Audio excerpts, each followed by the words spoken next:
Hello dear students, myself MD Nadimia. I am chemistry professor in Gausia PU and Degree College, Basakalyan. In this video lecture, I am discussing about the carbylamine reaction. So the carbylamine reaction comes under the class 12 amines chapter. So this carbylamine reaction is a very important name reaction in many competitive examination like NEET, JEE and state level competitive examination. So many times the question is based upon the carbylamine reactions. So let us see what the carbylamine reaction says. Carbylamine reaction says that whenever we have the primary amine, whether it is aliphatic or aromatic, when we are heating this with chloroform and potassium hydroxide, then the primary amine is converted to isocyanate. So this conformation of isocyanate is based upon the smell. So there will be a foul smell is coming, and that indicates that the formation of isocyanate. And this carbylamine reaction is used to distinguish whether the given amine is primary or not. So let us see how the reaction is taking place. We have the amine R NH2, along with we have chloroform CHCl3 plus we are heating along with the potassium hydroxide KOH. If you heat this, you will convert it into the R N triple bond C plus of 3 KCl plus of 3 H2O. Now this is our isocyanide.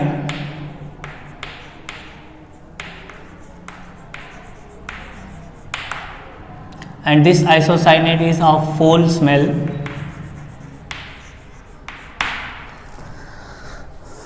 Now let us see the mechanism of this reaction.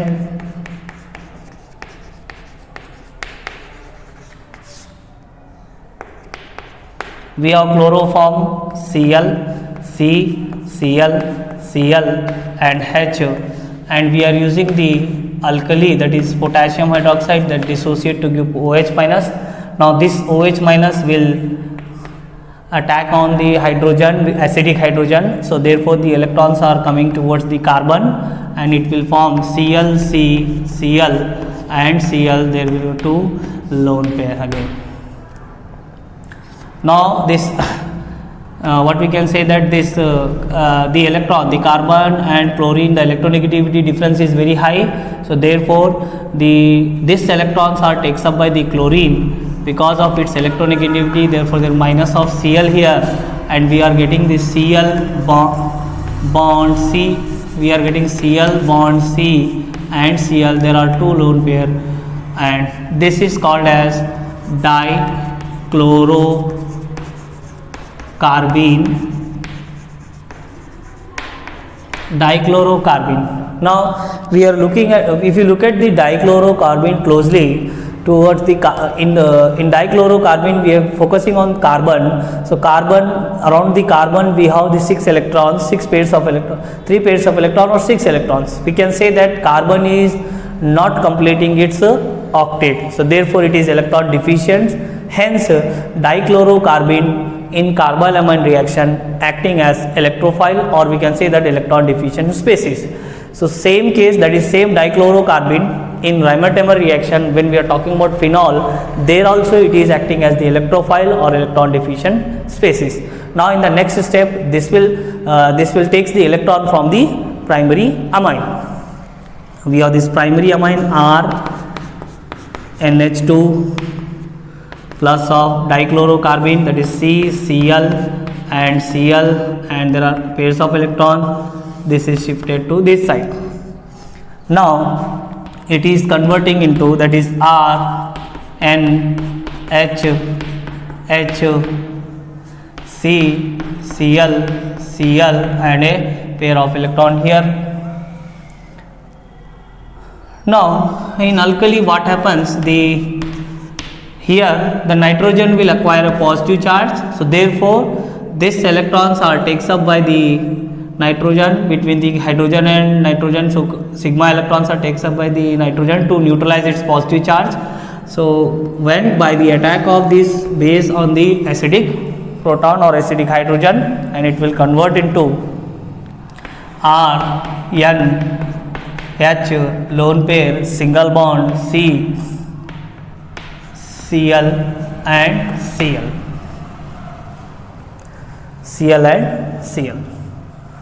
Now this dichlorocarbon is attached with the two electronegative atoms, so therefore these electrons are shifting towards the carbon and shifting in between the carbon and nitrogen to form a double bond, and hence this will leave a electron. So therefore what it will form, it will minus Cl, and we have R, N bond H and double bond C, and this is Cl. Now this again nitrogen will acquire positive charge. Now this nitrogen, what it will do, it will acquire a positive charge on it. It will acquire a positive charge on it. Now what it will do, it will neutralize the positive charge by gaining the electron from the sigma bond between hydrogen and nitrogen of this species. So therefore this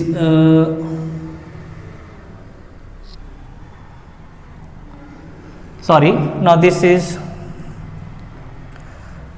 shifting towards this side, and this carbon will leave, chlorine will leave here, and what it will get, we will get the R, N positive triple bond, C negative. This is your alkyl isocyanide. Okay, see one more time. When primary amine heating along with the chloroform and alkali, it will lead to the formation of isocyanide, and this isocyanide conformation is based upon the foul smell. This foul smell is due to the isocyanide, and this can be used for aliphatic primary amine or aromatic primary amine. When we talk about the mechanism of this reaction, chloroform is having acidic hydrogen. The base will abstract this proton, and the electrons are shifted towards the carbon, and carbon will get 2 electrons here. These two electrons on the carbon, and chlorine is electronegative, therefore the chlorine will take the electron and it will form the dichlorocarbon. So in dichlorocarbon, carbon is not satisfying its octet, so therefore it will act as electron deficient species, and it is electrophile here. Same in case of rimer also, there we are also using the chloroform, and there also dichlorocarbon is acting as the electron deficient species. Now, so this dichlorocarbon is upon gaining the electron, the primary amine will donate the electron to form a bond between this dichlorocarbon and this amine, and nitrogen will acquire a positive charge. So this positive charge is neutralized by the gaining the electron, and this proton is takes up by this hydroxyl, the hydroxyl amine is attached with this proton, and there will be a minus of H2O in this case. So therefore it will form this kind of species. Again there will be electronegative element, so therefore the takes the negative minus, so therefore these electrons are shifting to the carbon and nitrogen to form a double bond between these two species, and therefore again nitrogen will acquire a positive charge. So this positive charge remains, and this chlorine is going outside or leaving this, and therefore the hydrogen and nitrogen sigma electrons are shifted, and there will be a formation of triple bond between nitrogen and carbon, and that is your isocyanide. Thank you so much.